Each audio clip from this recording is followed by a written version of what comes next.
5.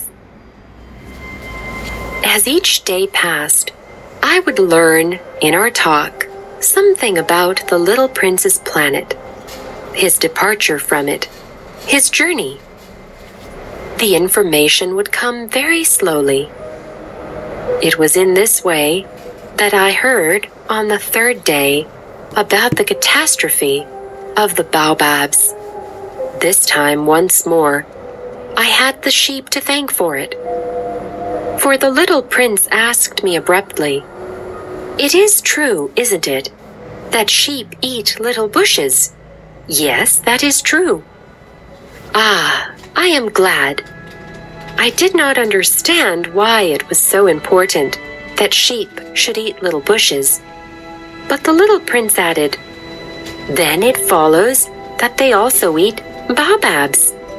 I pointed out to the little prince that baobabs were not little bushes, but on the contrary, trees as big as castles, and that even if he took a whole herd of elephants away with him, the herd would not eat up one single baobab.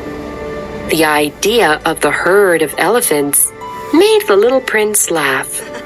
"We would have to put them one on top of the other," he said.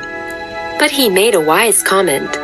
"Before they grow so big, the baobabs start out by being little." "That is strictly correct," I said. "But why do you want the sheep to eat the little baobabs?" He answered me at once. "Oh, come, come," as if he were speaking of something that was self-evident, and I was obliged to make a great mental effort to solve this problem.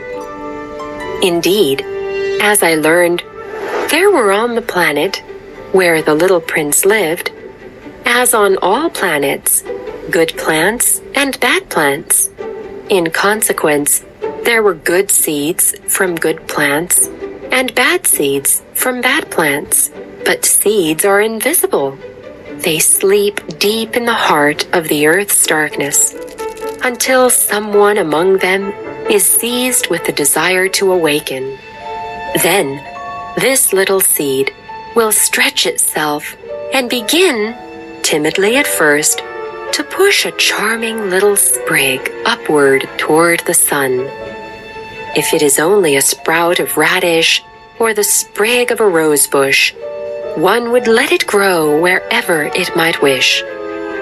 But when it is a bad plant, one must destroy it as soon as possible. Now there were some terrible seeds on the planet that was the home of the little prince. And these were the seeds of the baobab.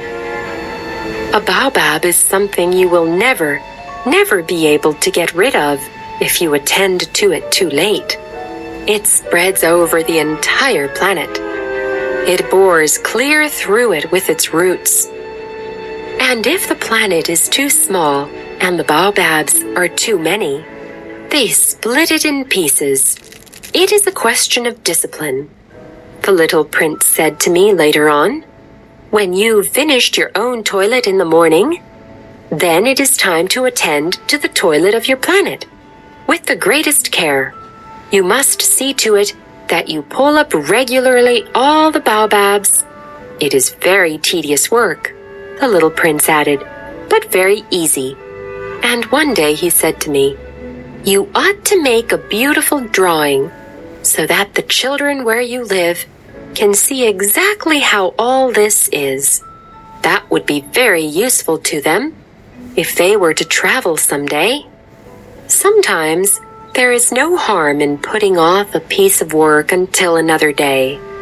But when it is a matter of baobabs, that always means a catastrophe. I knew a planet that was inhabited by a lazy man. He neglected 3 little bushes. So, as the little prince described it to me, I have made a drawing of that planet.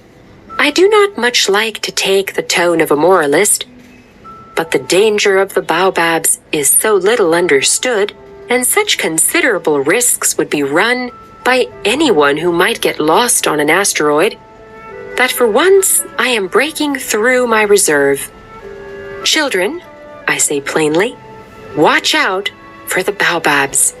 The lesson which I pass on by this means is worth all the trouble it has cost me. Perhaps you will ask me, why are there no other drawings in this book as magnificent and impressive as this drawing of the baobabs? The reply is simple. I have tried, but with the others, I have not been successful. When I made the drawing of the baobabs, I was carried beyond myself by the inspiring force of urgent necessity.